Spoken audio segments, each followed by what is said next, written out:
बरकत। अच्छा भाई, क्या बात है मेरे भाई, इतना सज के इतनी जल्दी में कहाँ जा रहे हो? क्या कोई खास बात पेश आ गई? क्या तुझे मालूम नहीं कि एक अर्सा के बाद मेरे लखते जिगर बेटे की शादी हो रही है और मैं लड़की वाले से 5 लाख रुपए जहेज लिए है और इन्हीं पैसों में से मैं अपने लिए और अपने घर वालों के लिए कपड़े खरीदने बाजार जा रहा हूँ, इसलिए जल्दी जल्दी जा रहा हूँ। ला हौला वला कुव्वता इल्ला बिल्लाह। तुम अपने आप मुसलमान कहते हो, इसके बावजूद गैर मुसलमानों के तरीके पर अमल कर रहे हो। क्या तुम्हें मालूम नहीं कि जहेज लेना इस्लाम में हराम है? इतना बड़ा जुर्म करने के बावजूद तुम्हें एहसास नहीं है और तुम इतने जुरात के सो बयान कर रहे हो।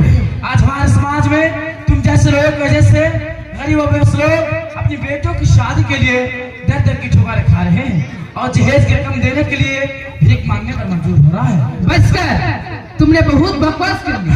क्या तुम्हें मालूम नहीं कि मैंने अपने बेटों को कितनी मोहब्बतों से पाला है? क्या तुझे खबर भी है मैंने उसकी परवरिश कितनी मुश्किल झेली है? क्या तुम्हें मालूम नहीं कि मैंने अपने बेटे के आला तालीम के लिए कितने पैसे खर्च किए हैं? ये सब तुझे मालूम नहीं और बकवास किए जा रहे हो। यार मुझे अफसोस तुम्हारे ऊपर, मैं तो समझता था तुम एक टाइम इंसान हो, लेकिन तुम्हारे गुफ्तगू से मालूम हुआ तुम्हारा अंदर कलाम की कोई चीज नहीं है। गाय के माल अपने माल समझ रहे हो।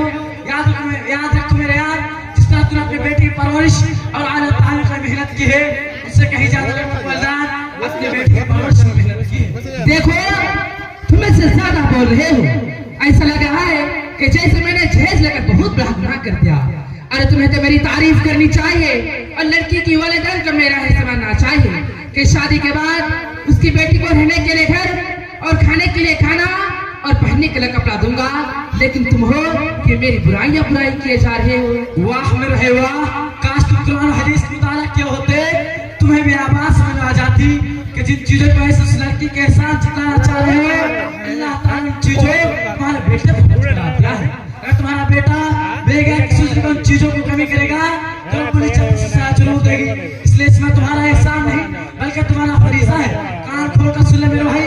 और जहेज की मुतालबा करने की वजह से किसी गरीब लड़की की शादी नहीं हो रही है और नाउज़ुबिल्लाह किसी गलत काम पर मुब्तला हो जाती है, तो इसकी बड़ी सबसे बड़ी जिम्मेदारी तुम जैसे लोगों पर होती है और इसी गुनाह में तुम भी शरीक होगे।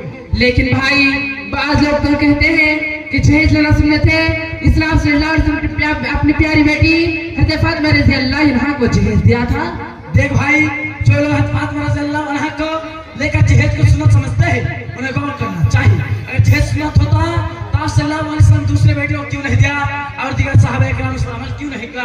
मुझे अफसोस है अपने समाज के लोगों पर जो शादी के मौका पर बेशुमार रुपए खर्च करते हैं और उसे सुन्नत समझते हैं, जबकि ये चीज हराम है। शरीयत में से कोई गुंजाइश नहीं। मेरे प्यारे भाई, तुम्हारे बात सुनने के बाद इस चीज का एहसास हुआ कि मैंने जहेज लेकर कितना बड़ा गुनाह किया और तुमसे वादा करता हूँ कि जहेज का पैसा जो भी अपनी समधी से लिया हूँ उसे वापस कर दूंगा। लेकिन मेरे भाई मुझे एक बात बताओ कि हमारे समाज में इस बुराई का खात्मा कैसे होगा और लोग इस गुनाह से कैसे बचेंगे? बहुत बढ़िया सवाल क्या है मेरे भाई। इस बुराई को हमारे समाज खत्म करना बहुत ही आसान है। अगर लड़के वाले आना कर ले हम अपने बेटों की शादी में जहेज नहीं लेंगे तो बुराई हमारे समाज से आसान खत्म हो जाएगी और लड़की को ठोकर नहीं खानी पड़ेगी, भीख मांगने की जरूरत पेश नहीं आएगी।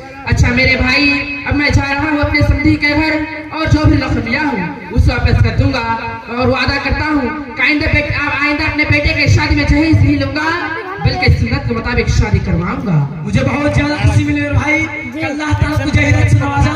अल्लाह ताला से दुआ है तमाम लोगों को शरीयत के मुताबिक शादी करने की तौफीक दे, आमीन।